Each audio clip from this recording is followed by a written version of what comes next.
Me he topado con gente que me hablan, gente incluso fuera de la iglesia, que me hablan acerca de que, aunque no vienen aquí, aunque no van a ninguna iglesia, presumen de la gran fe que tienen. O sea, a veces hablo con algún vecino, con alguna persona de aquí del barrio, y me dice, no, yo no voy a la iglesia por esto, no soy practicante, pero soy creyente y tengo mucha fe en Dios. ¿Conocen ustedes alguna persona así? ¿Alguna persona que te dice, mira, yo la verdad es que yo de iglesia no quiero ni la tuya, ni la mía, ni ninguna, pero soy un creyente, yo tengo mucha fe? Y después me ha pasado que hablando con esas personas que presumen y que alardean de tener una gran fe, cuando les escucho hablar y me cuentan su vida, yo digo, Señor, pues es una vida llena de problemas, de tragedias, de líos, que si el marido, que si la mujer, que si los hijos, que si... Bueno, y yo digo, Dios mío, pero algo tiene que haber cuando una persona dice que tiene fe, se considera creyente, pero la vida no le... como que no le van en la vida las cosas como deberían de irle, ¿no?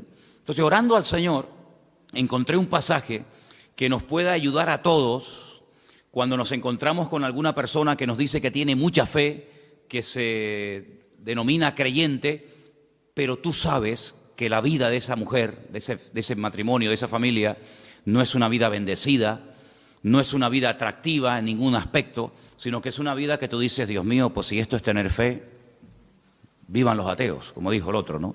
Entonces hay un pasaje muy, muy interesante que está ahí en la Biblia y yo lo quiero compartir con ustedes y justamente me he dado cuenta que solo lo que vamos a leer esta noche, solo lo podemos leer en Lucas, capítulo 17. No hay en ninguna otra parte de los evangelios este relato bíblico. Hay otros, pero este no.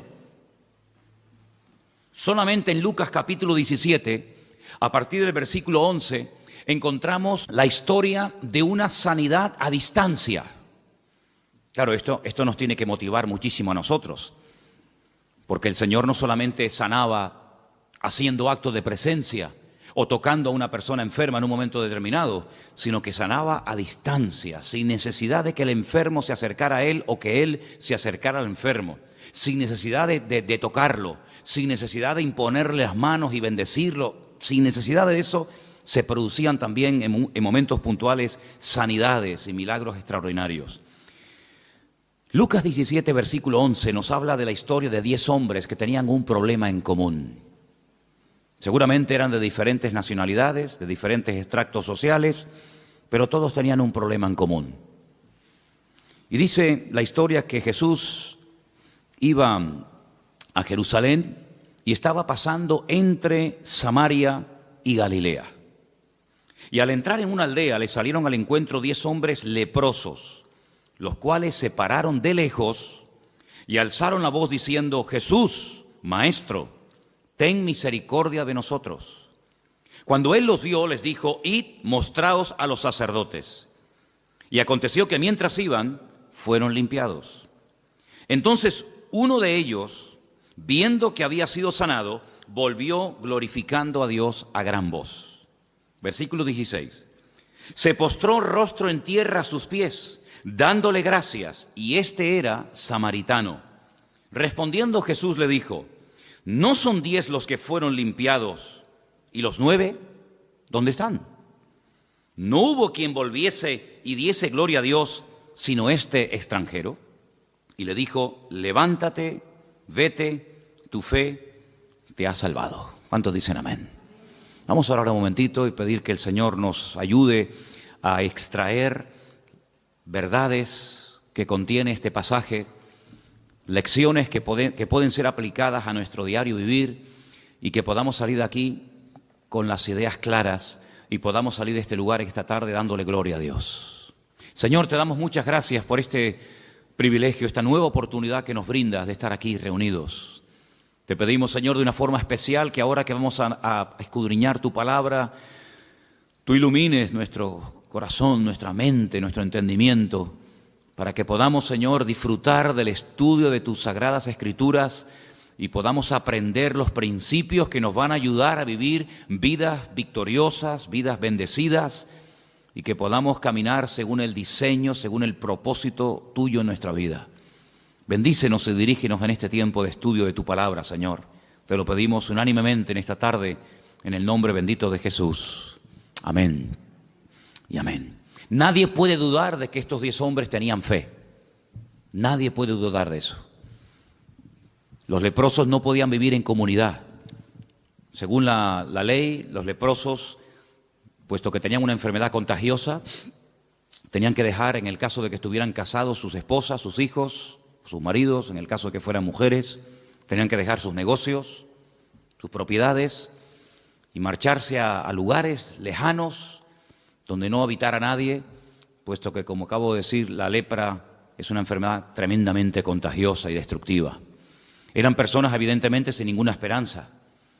Ellos sabían que con el tiempo no iban a ir a mejor, sino al contrario, iban a terminar muriendo de aquella terrible enfermedad. Una enfermedad que la primera constancia, el primer ejemplo que tenemos en la Biblia de una persona leprosa, curiosamente fue una mujer. Una mujer que por hablar mal de su hermano, de Moisés, quedó leprosa durante varios días. Y la Biblia dice que todo el pueblo estuvo detenido sin poder avanzar en rumbo a la tierra prometida porque estaban esperando a que ella fuera sanada. Y fue sanada porque dice la Biblia que reconoció su pecado y el Señor la restauró y pudieron seguir avanzando.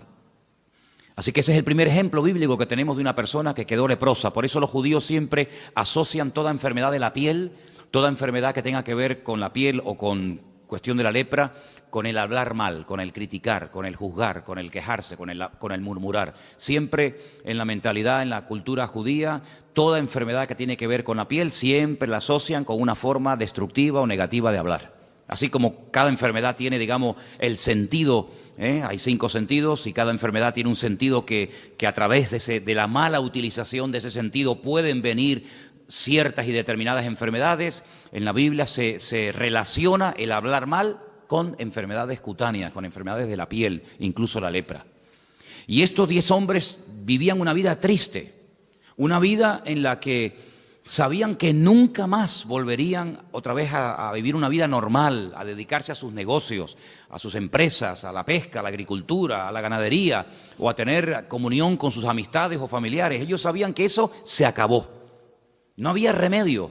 Puede ser que una persona que contrajera la lepra fuera una persona moralmente buena, religiosa, pero ellos sabían perfectamente que ni siquiera la religión judía, el judaísmo, iba a poder restaurar la piel, iba a poder restaurar su enfermedad. Ni siquiera con dinero, ya que no se podía con la religión, bueno, pues con dinero, el mejor médico, tampoco. En aquellos tiempos la lepra era una enfermedad, ya digo, totalmente incurable. Tenían que salir de las ciudades y esperar lentamente que sus cuerpos se fueran deteriorando hasta llegar a la muerte. Pero se la jugaron, bajaron de esas montañas, de esas cuevas, de esos lugares donde estaban escondidos y se la jugaron entrando a un pueblecito, a una pequeña aldea por donde Jesús en ese momento estaba pasando. Probablemente ellos tenían información o lo habían seguido de lejos y sabían que en aquel lugar podían acercarse a él y pedirle clemencia, pedirle misericordia, un milagro. Y dice la Biblia que esta gente bajó de ese lugar donde se encontraban y de lejos se pararon y le dijeron al Señor: Jesús, Maestro, ten misericordia de nosotros. Ahora, lo curioso de este milagro es que vemos gente que tiene fe, gente que claman correctamente al Señor, con humildad, gente que se juega la vida. Si los encontraban allí, los podían matar a pedradas, porque nadie iba a correr el riesgo de contraer la enfermedad por culpa de estos leprosos que se habían escapado del lugar donde tenían que estar viviendo. Demostraron valor, demostraron una fe tremenda en el Señor. Pero hay un ingrediente en este milagro que es el que a mí me ha llamado poderosamente la atención, porque ejemplos de fe tenemos miles en la Biblia. Pero ¿de qué sirve tener una fe tremenda en el Señor si luego no somos creyentes obedientes? ¿De qué sirve tener una fe y las ideas claras en cuanto a la existencia de Dios, en cuanto a la inspiración de las Escrituras, en cuanto al cielo, en cuanto al infierno, en cuanto a la obra de Cristo, su muerte, su resurrección, su segunda venida? Si todo eso lo sabemos y lo tenemos claro, pero luego nuestra vida no es una vida caracterizada por la obediencia, ¿de qué sirve? ¿De qué nos sirve? Encontramos en la Biblia muchas personas que creían en Dios. Encontramos en la Biblia personas que adoraban al Dios vivo y verdadero, no eran gente idólatra, pero que luego no hacían caso a lo que el Señor les decía. Me viene a la mente la palabra cuando un día el Señor les dijo a sus discípulos: ¿ustedes verdaderamente queréis ser mis amigos? Pues si ustedes quieren ser mis amigos, yo les voy a decir el único requisito que yo le pido a los que quieren tener amistad conmigo: guardad y cumplid mis mandamientos. Punto. Y Juan escribe años más tarde en una de sus cartas y dice que los mandamientos del Señor no tienen que ser gravosos, es decir, no nos tiene que costar una barbaridad cumplirlos, porque si le amamos, pues para nosotros debería ser un deleite cumplir con sus mandamientos y no ser una pesada carga que parece que aquello más que una bendición es una penitencia, es un castigo. Entonces vemos en estos hombres que sí, tenían mucha fe, pero hay un momento en el que el Señor les dice que hagan algo fuera de toda lógica. Volvamos otra vez al texto. Cuando ellos alzan la voz en el versículo 13 y piden al Maestro, piden al Señor misericordia, dice que el Señor les dice: id y mostraos a los sacerdotes. Ahora, esto de la lepra es algo muy amplio, nos faltaría mucho tiempo para estudiar en detalle cuáles eran los síntomas. ¿Por qué un sacerdote, que eran los que examinaban a la gente del pueblo, tomaba la decisión y declaraba: tienes que irte del pueblo? La Biblia nos detalla qué color, qué tamaño tenían las llagas, las heridas, qué síntomas presentaban, y en el supuesto caso, porque la ley también hablaba de que en el supuesto caso de que esta enfermedad remitiera y quedaran sanados, pues había todo un ritual enorme, que ya me acuerdo que un día lo compartí aquí en la iglesia, de todo lo que tenía que hacer un hombre o una mujer cuando supuestamente se creía y se le declaraba sano. Entraba en un periodo de cuarentena, tenía que cortarse todos los pelos de su cuerpo, las cejas, la barba, el bigote, las pestañas, y todo eso tiene una razón de ser. Tenía que hacer una serie de sacrificios, en fin, un ritual muy interesante, pero vamos, que no viene al cuento ahora. Pero lo que sí quiero destacar es que eran los sacerdotes del pueblo de Israel los que te declaraban enfermo o los que te declaraban sano. Si te declaraban enfermo, amigo, tienes que irte inmediatamente. No puedes posponer esto para el año que viene, porque cuanto más tiempo tardemos en tomar, peor nos puede ir a todos. En el supuesto caso de que ellos te declararan sano, tenías que entrar en un periodo de tratamiento y confirmar efectivamente que aquello había sido un auténtico milagro. Ahora, si notamos el pasaje, lo hemos leído ya detenidamente, notamos que cuando el Señor le dice a los leprosos: id y mostraos a los sacerdotes, les está dando una orden. Pero ellos no han sido sanados. Ellos no han visto sus manos, sus heridas, sus cicatrices, y han visto que automáticamente han desaparecido. Y bueno, pues tenemos que ir, lógicamente, porque tú dices que has sido sanado, pero el que te tiene que declarar sano son los sacerdotes. No es que mañana te vas otra vez a vivir a la casa con tu mujer o con tus hijos, sino que tienes que pasar previamente por la consulta del sacerdote. Y cuando uno ha sido sanado o cree que ha sido sanado, el ir al sacerdote pues es lógico, pero es que ellos no han sido sanados. Cuando ellos reciben la orden de id y mostraos a los sacerdotes, es un acto de obediencia. Ya la fe la han demostrado, por eso han bajado de la montaña, por eso han clamado al Señor, por eso han ido al Señor y no han ido a otra persona. Todo lo han hecho bien, pero ahora viene el momento de demostrar que ustedes no solamente son gente de fe, sino que son gente obediente.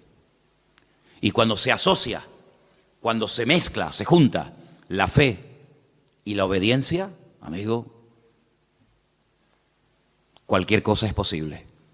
El milagro no se produjo instantáneo, como otros tantos, sino dice, mientras iban, fueron sanados. Es decir, cada paso que daban los iba acercando más al cambio, los iba acercando más al milagro. En nuestra vida ha habido cambios que se han producido radicalmente, ¿sí o no? Algunos sí, en unos más, en otros menos. Pero en nuestra vida ha habido cosas que las hemos dejado radicalmente, de la noche a la mañana. Pero todos estamos en un proceso, todos, absolutamente. Yo creo que tenemos que aprender mucho todavía. Tenemos que aprender a orar mejor. No somos una iglesia fuerte en oración. Sí, oramos, pero no somos una iglesia fuerte en oración. Sí, alabamos, cantamos al Señor, pero aquí hay mucha gente todavía que no sabe adorar a Dios. Y eso es evidente. Y tenemos que por lo menos reconocerlo. Para poder crecer y aprender hay que reconocer. Si no, no somos una iglesia misionera. No tenemos obreros que hayan salido, matrimonios, jóvenes, gente que haya salido de esta iglesia para otros países a abrir campos de misioneros. No somos una iglesia misionera. No somos una iglesia rica económicamente hablando.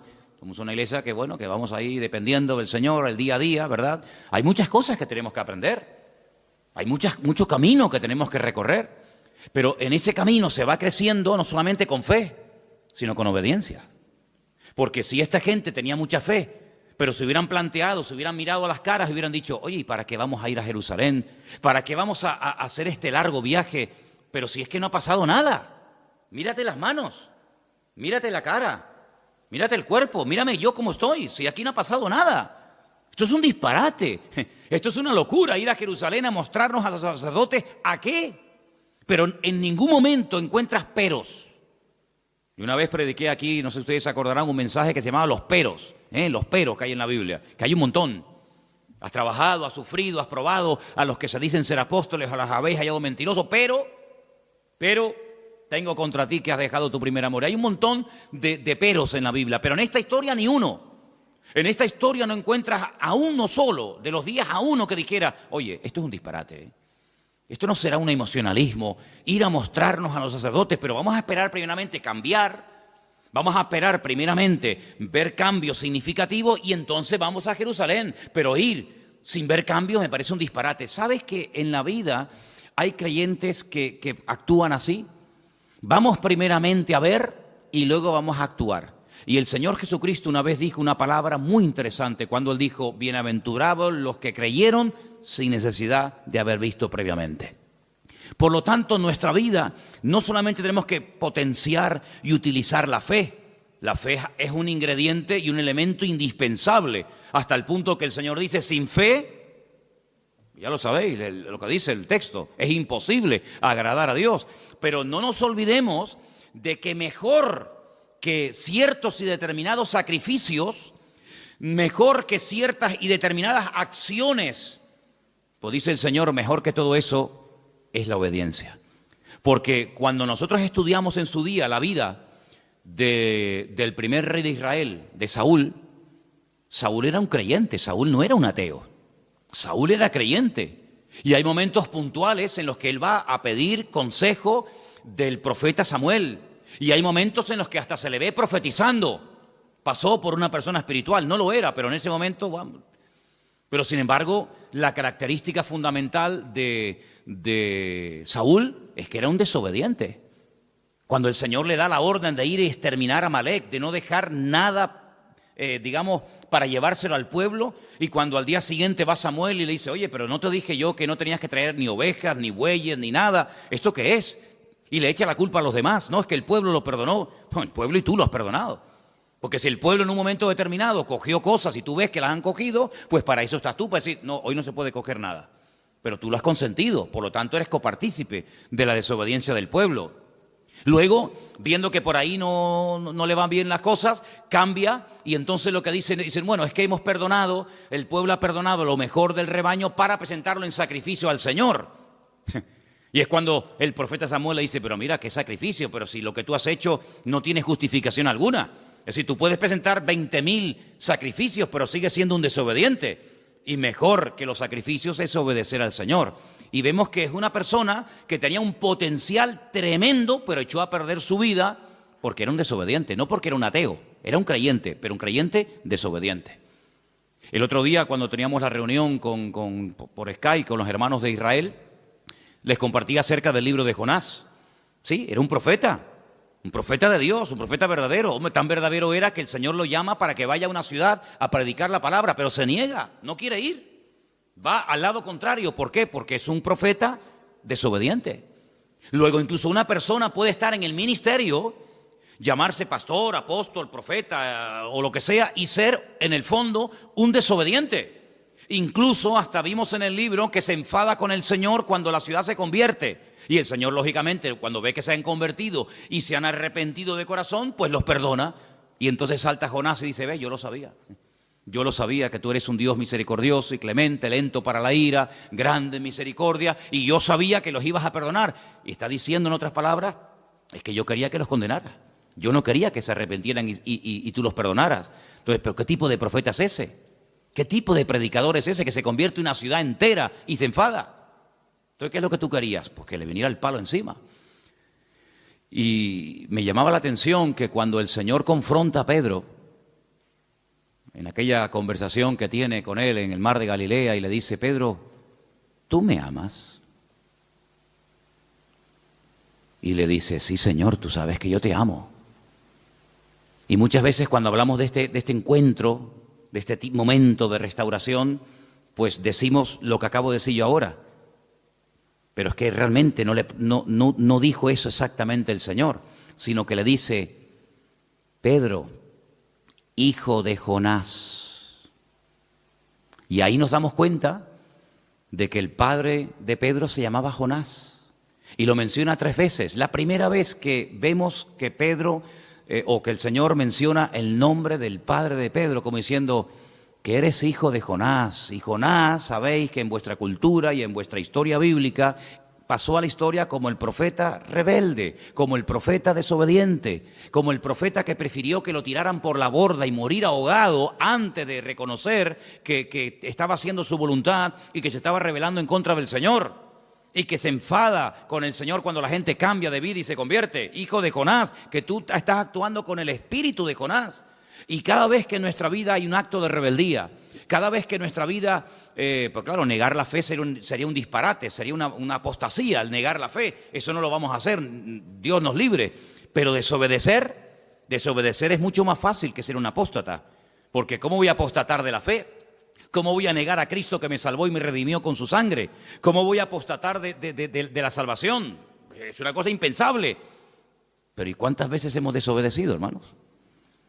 Parece como que no le damos tanta importancia. Sí, el apóstata, oh, madre mía, negó al Señor, traicionó al Señor, vendió al Señor. Y eso lo elevamos a la máxima potencia. Pero es que hay algo peor. Y es ser un creyente desobediente. Y dice el Señor que para Él eso es algo tremendamente, es terrible. Y el Señor no permitió bajo ningún concepto que este hombre siguiera en el trono por ser un desobediente. Luego, lo que para nosotros a lo mejor no es tan grave, para el Señor es gravísimo. ¿Te das cuenta? Y también lo que para nosotros puede ser algo terrible, pues el Señor a lo mejor no le da tanta importancia como tú y yo le damos en alguna ocasión. Así que en este pasaje vemos esa combinación extraordinaria, fe y obediencia. Y mientras iban, dice la Biblia, que fueron sanados. Sanados a la distancia, sanados progresivamente, y algo muy importante que se da aquí. Y es que de los 10, solamente uno, vamos a leerlo otra vez, solamente uno volvió al Señor. Entonces uno de ellos, versículo 15, viendo que había sido sanado, volvió glorificando a Dios a gran voz. Se postró, rostro en tierra a sus pies, dándole gracias, y este era samaritano. Del que menos esperaba, al final fue el que les dio un ejemplo a todos los demás. Jesús entonces le dice, ¿no son 10 los que fueron limpiados? ¿Te das cuenta cómo el Señor esperaba que vinieran los 10? ¿Y los 9 dónde están? No hubo quien volviese y diese gloria a Dios, sino este extranjero. Y le dijo, levántate, vete, tu fe te ha salvado. Qué tremendo, ¿no? Cuando recibimos contestación a una oración, cuando pedimos que el Señor nos guarde en un viaje y regresamos del viaje, o cuando le pedimos al Señor que nos guarde en la carretera y nos guardó, o cuando le pedimos al Señor que nos supliera aquella necesidad, o que se abriera aquella puerta, o que nos llamara aquella persona, o que ocurriera tal circunstancia, después nos paramos y decimos, oye, se lo pedimos al Señor, pero no le hemos dado gracias. Creo que les conté que este verano, cuando estuvimos de vacaciones en la península, fuimos un día, Elena y yo, a Portugal, y allí perdí el móvil. En la frontera entre España y Portugal hay un pueblo donde hay unas murallas muy bonitas y está siempre lleno de gente. Van muchísimos turistas a pasear y hay muchos restaurantes y la gente va a comprar cosas. Y allí se me perdió el móvil. Y bueno, cuando me di cuenta que había perdido el móvil con todos mis datos y los teléfonos y todo, pues uno dice, Señor, ¿y qué hago? Allí oramos una oración tremenda. Y el teléfono apareció, ¿sabes? Volvimos otra vez a Portugal, volvimos otra vez, y entrando por ese pueblecito donde estaba lleno de gente, pues resulta que un chico me llama a lo lejos y creo que oyó algo de la conversación de que estaba buscando un móvil y me localizó y me lo entregó. Y fue un milagro, fue un milagro. Pero después nos tuvimos que parar y decir, con la misma intensidad con la que te clamamos y te pedimos que nos ayudaras en este problema, con la misma intensidad tenemos que dar gracias al Señor. Lo que no puede ser es que pataleemos, lloremos, nos tiremos al suelo, gritemos, nos revolquemos, pidamos todo tipo de misericordia y todo tipo de verdad, de gestos y de palabras, y luego a la hora de recibir la respuesta seamos incapaces de decir gracias, Señor, porque aquello se resolvió porque tú interveniste, porque tu nombre fue glorificado y tenemos que ser personas agradecidas. En este pasaje que vemos aquí, que como dije al principio solamente lo encontramos en Lucas, vemos 10 personas desesperadas, pero personas que no tiran la toalla, personas que caminan en una buena dirección, no van a cualquier persona de la época a pedir ayuda, sino van al Maestro, van al Señor, claman correctamente, demuestran su fe, esperan un resultado. El resultado tal vez no fue el que ellos esperaban, ser sanados inmediatamente, pero bueno, es otro sistema. El Señor nos ha dicho a nosotros, hemos oído que una vez le puso la mano encima a un leproso y lo sanó instantáneamente. Bueno, gloria a Dios, pero en nuestro caso el Señor nos pide algo diferente. Por eso, qué importante es descubrir la forma como el Señor quiere tratar con mi vida. No copiar, no imitar, no envidiar la forma como Dios trata a fulano o a mengano, sino tú y el Señor y tú, descubrir la forma particular y privada como el Señor te trata a ti como hijo y como hija suya. Un acto de obediencia. ¿A dónde quieres que vayamos? ¿A Jerusalén? ¿Dónde estaban? El capítulo empieza, la historia dice, yendo a Jerusalén, pasaba entre Samaria y Galilea. Entre Samaria y Galilea ocurrió esto, en un pequeño pueblo, en una pequeña aldea. Y tenemos que ir a Jerusalén. Perdonen, pero ¿y esta pateada? ¿Para qué? ¿No nos puede sanar aquí? ¿Para qué tenemos que ir a Jerusalén? A lo mejor 5 horas caminando, 4 horas, no sé. Horas caminando. Pero es lo que el Señor nos pide a nosotros. Es lo que el Señor nos está pidiendo a cada uno de nosotros. Yo pregunto, ¿estamos dispuestos a obedecer al Señor en lo que nos pide? ¿Por qué a veces somos tan testarudos y cuestionamos y retrasamos lo que sabemos que en el fondo tenemos que hacer? ¿Por qué? Porque todos dentro de nosotros tenemos un espíritu de rebeldía. Porque todos dentro de nosotros cuestionamos muchas veces lo que no tenemos jamás que cuestionar. Si el Señor nos dijera, ¿queréis que yo te ayude, que responda a tus oraciones? Vete caminando esta noche al Teide de rodillas. Sí, pero Señor, ¿cómo es esto? ¿Pero te imaginas que el Señor nos dijera a nosotros hoy en día esto? ¿Te imaginas que el Señor nos pusiera barro en los ojos y nos dijera, vete a la playa de las Teresitas y cuando llegues allí te bañas? Es un disparate, es una locura. ¿Te imaginas que el Señor nos dijera, ¿quieres que te dé la petición que tienes tanto delante de mi presencia? Pues lo que tienes que hacer es irte caminando de aquí a Weimar. Y mientras vas caminando, ahí vendrá la respuesta. El Señor a nosotros no nos ha pedido esto. Yo creo que somos la generación en la que nunca nos lo ha puesto tan fácil a los creyentes el Señor el obtener respuestas a nuestras oraciones. Y yo veo en la Biblia que hay momentos en los que la gente tiene que hacer un esfuerzo. Aquí tenemos un ejemplo. El pobre ciego que lo manda caminando al quinto pino de Jerusalén, teniendo un estanque al lado como es el de Betesda. Yo veo en la Biblia que hay momentos en los que el Señor le pide a personas cosas que yo no sé, con toda honestidad, si me las pidiera a mí, si yo las haría. Mira tú, por ejemplo, a Abraham, que vive en el sur de Israel, y le dice que sacrifique a su hijo, y no lo puede sacrificar allí en la puerta de su casa. 3 días caminando, hermano. 3 días caminando. Y 3 días después de vuelta. Para subir a un monte a sacrificar a su hijo. Pero bueno, ¿y qué más da matarlo aquí, que matarlo allá, que matarlo en la puerta de mi casa, que matarlo encima de la cama? No cuestiona, sino se levanta bien temprano a la mañana, se pega 72 horas caminando. Un señor ya mayor que podía decir, pero señor, pero yo tengo otras cosas que hacer, tengo criados, tengo una mujer, tengo otras cosas que hacer en la vida. 3 días caminando. Pero él aprendió a obedecer a Dios. Y aprender a obedecer cuando lo tenemos claro, o cuando nos va a favor de la corriente, o cuando nos gusta, eso no cuesta nada. Pero yo creo que nuestro nivel de madurez se demuestra no tanto por la fe que tenemos. Porque fe, si no tenemos a estas alturas fe, pues menudo problema tenemos. Yo creo que el problema que tenemos hoy en día los cristianos no es tanto con la fe, sino con la obediencia. Porque la fe es como algo abstracto, ¿no? Decimos que tenemos fe y no tengo que hacer nada para demostrar que la tengo. Pero la obediencia, sí tenemos que hacer una serie de cosas para demostrar que verdaderamente somos creyentes obedientes. Y es ahí donde se marca la diferencia. Porque una fe que no actúa en obediencia es una fe muerta. Entonces puede ser, no digo que siempre sea así, pero no puede ser que hay cosas en nuestra vida que aún no se han resuelto, respuestas a oraciones que aún no han sido contestadas, porque sí, tenemos fe, se lo hemos pedido al Señor, pero no estamos actuando como el Señor nos pide que actuemos. Entonces no detengamos bendiciones de Dios para nuestra vida por nuestra falta de obediencia al Señor. Porque la obediencia es lo que marca la diferencia. Cuando el Señor ve que estamos dispuestos al esfuerzo, dispuestos al sacrificio, y yo me pregunto, ¿hasta qué punto nosotros estaríamos dispuestos a sacrificarnos por su obra? ¿Hasta dónde seríamos capaces de llegar? ¿Hasta dónde seríamos capaces de esforzarnos?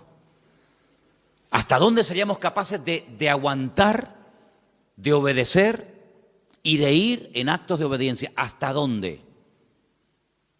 Cada uno de nosotros evidentemente es un mundo, no hay dos iguales, eso está más claro que el agua. Esto es como los hijos, puede tener 20 y los 20 son diferentes. En las ovejas pasa lo mismo, en las iglesias pasa lo mismo. No hay dos creyentes iguales, no hay dos creyentes, aunque lleven toda la vida en la misma iglesia, con el mismo pastor, en la escuela dominical, en los jóvenes, pero no hay dos creyentes iguales. ¿Hasta qué punto nosotros estaríamos hoy dispuestos a esforzarnos y a sacrificarnos por la obra del Señor? ¿Hasta qué punto? Bueno, pues es ahí donde yo creo que tenemos que madurar.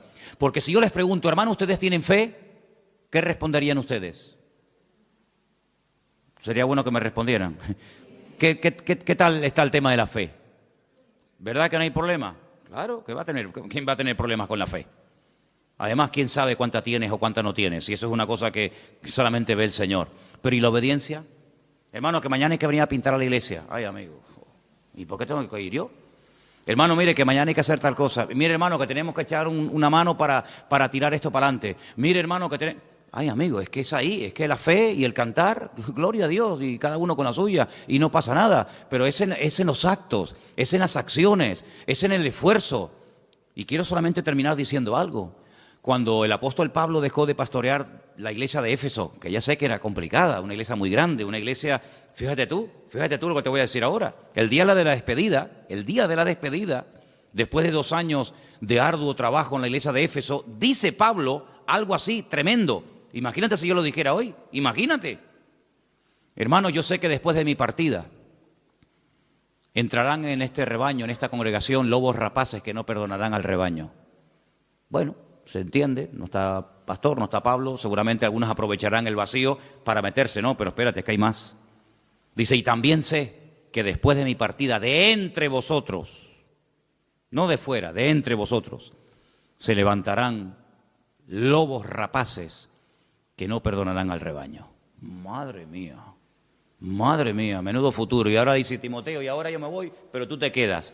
Y él ha escuchado el mensaje de despedida. Pobrecito Timoteo. Timoteo habrá dicho hoy, ¿no puedes dejar a Tito? ¿No puedes dejar a Silas? ¿Me tienes que dejar a mí a bailar con la más fea? Claro, el pobre Timoteo se enferma del estómago al poco tiempo, eso es normal. Los nervios Al poco tiempo lo empiezan a menospreciar, al poco tiempo lo empiezan a infravalorar, tú eres muy joven, tú no tienes experiencia, tú no sirves para nada, y seguramente le habrá dicho a Pablo, Pablo, sácame de aquí, que mira que me van a comer esta gente, mira que no sé qué, que no me valoran, que si soy muy joven, que si soy muy debilucho, que si no sé qué, y Pablo le escribe una carta y que le dice, esfuérzate, amigo, pelea, lucha, echa mano de la vida eterna, aviva el fuego del don de Dios que está en ti, evita discusiones y problemas, evita todas esas cuestiones. Tú cumple con tu ministerio, predica con ganas y sin ganas, eso es lo que significa tiempo y fuera de tiempo. Y no le da ni una rendija de posibilidad para decir, bueno, aleluya, me salgo de aquí corriendo, sino que le dice, esfuérzate, pelea, lucha. Timoteo, hombre de fe. Pablo estaba orgulloso de él, pero tienes que demostrar tu fe, amigo. ¿Y cómo tienes que demostrar tu fe? Aguantando. Y tienes que demostrar tu fe con el esfuerzo y con el sacrificio. Hasta ahora no has demostrado nada. ¿Qué vas a demostrar? Si el que predica, el que comparte, el que abre la obra, el que se lleva los palos, al que meten en la cárcel, al que apalean, al que escupen, al que apedrean es a mí, siempre es al mismo. Pero ahora te toca a ti, y ahora te toca a ti coger el testigo. Yo ya estoy pronto, dice Pablo, el tiempo de mi partida está cercano, pero ahora eres tú el que tienes que pelear y luchar y batallar y dice, y lucha legítimamente, y pone el ejemplo del atleta, y pone el ejemplo del agricultor, etcétera. En otras palabras, la fe se demuestra con los hechos. Las palabras no sirven de nada. Y hay momentos en los que cuando una iglesia empieza, pues sí, todo el mundo habla y todo el mundo propone y todo el mundo sugiere, y eso está muy bonito y está muy bien, pero con el paso del tiempo una iglesia que madura, una iglesia que crece y una iglesia que avanza, no es la iglesia que habla tanto, sino que hace más de lo que habla. Y yo creo que nosotros, queridos hermanos, hemos llegado ya a un punto en nuestra vida particular, ministerial y como congregación en la que tenemos que darnos cuenta de que la fe lo tenemos superado. No es que tengamos una fe a prueba de bomba, ni seamos un experto en fe. Bueno, tenemos una fe, pues como tiene que estar, bien. Pero lo que tenemos que trabajar más es en nuestra obediencia, en nuestro esfuerzo, en nuestro sacrificio. La obra del Señor tiene que ser una prioridad, no algo secundario. No podemos venir de excursión a la iglesia. Tiene que ser una prioridad. Investigar, oye, ¿cómo está la obra? ¿Qué le hace falta? ¿Qué no le hace falta? Hay gente que nunca pregunta nada, ¿me entiendes? Venir a escuchar sermones, predicaciones, gloria a Dios, está muy bien, oye, encantado de la vida, pero somos una familia, en la familia se pagó la luz, mamá, se pagó el agua. Que no, pues mira, los zapatos al niño se le quedaron pequeños. Bueno, pues vamos a hacer una colecta para comprar los zapatos a tu hermano menor. Que, pues mira, los libros de la niña no se han podido comprar. ¿Y qué falta? Pues mira, la maletita de la escuela de la niña se estropeó. En una familia hay que hablar. Hay momentos en los que, sí, comemos, vemos la televisión, vemos una película, vamos a la playa juntos. Está muy bonito. Pero en una familia hay que sentarse y decir, aquí hay que arremar el hombro, ¿eh? ¿Cuántos años tiene este? No, tiene 30. Hijo, ya tienes que aportar, aquí no puede estar aquí a la sopa boba, que papá lo pague todo o que el abuelito venga, ¿verdad? Pues en una iglesia exactamente igual, hermano. En una iglesia tenemos que arrimar el hombro, no solamente venir a comer. Una vez oí un predicador, no es una frase mía, no sé si es así 100%, yo solamente lo digo, pero una vez escuché a un predicador que dijo algo así como, a nadie se le ocurriría ir a un restaurante, sentarse a comer, pedir la comida, comer de maravilla y no pagar. A nadie se le ocurriría. Eso sería un delito, vamos. Imagínate que llega el camarero y te dice, mire, son, no sé, 70, 80, 90, 100 euros. Pues mire, yo he comido muy bien, felicita al cocinero, ha sido una comida excelente, el servicio maravilloso, pero no le voy a pagar. Ah, ¿no? ¿Por qué? Dice, ¿por qué no? No le voy a pagar. Qué interesante, ¿no? Qué interesante. Ir a un restaurante, o irte aquí al Corte Inglés, o irte a una tienda, ponerte la ropa, los zapatos, camisa, pantalón, la corbata, y decir, miren, me encanta cómo me queda, de verdad que... pero no lo voy a pagar. En la obra del Señor muchas veces nos acostumbramos a vivir única y exclusivamente de la gracia de Dios. Señor, dame, dame, dame, dame y dame. Y no es que nosotros tengamos que pagarle al Señor, ¿qué le voy a pagar yo al Señor? Pero sí tenemos que partir de la base de que el Señor ha puesto bajo nuestra responsabilidad su obra aquí en la tierra. Cuando el apóstol Pedro le dijo 3 veces, Señor, tú sabes que yo te amo. Muy bien, si usted dice que me ama, yo ahora te voy a poner a prueba. Apacienta mis corderos, apacienta mis ovejas, atiende a mis rebaños. Si me amas, ahora tienes que demostrarlo. Decirlo no cuesta nada. Decirle a tu esposa o a tu marido, te amo, cariño, eso no cuesta nada. Te amo, ya está. ¿Verdad? Te amo. Pero amigo, es la convivencia, es el trato diario, es el aguantar, es el colaborar, ¿verdad? En la obra del Señor, el decir te amo no cuesta nada. Hay canciones, nosotros tenemos algunas canciones donde creo que sale la frase, yo para las letras de las canciones soy muy malo, pero creo recordar que tenemos varias canciones en las que le decimos al Señor te amo. Perfecto.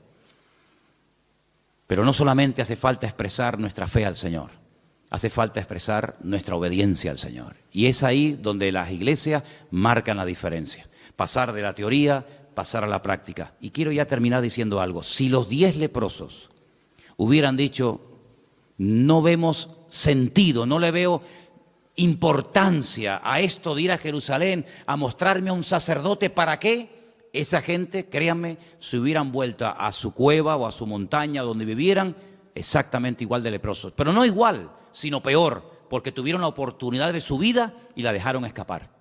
Yo creo que como creyentes se nos presentarán, no digo todos los días, sería tal vez una exageración por mi parte, pero yo creo que de vez en cuando a lo largo de la vida, del camino, se nos presentan oportunidades. Y esas oportunidades que se nos presentan en la vida tenemos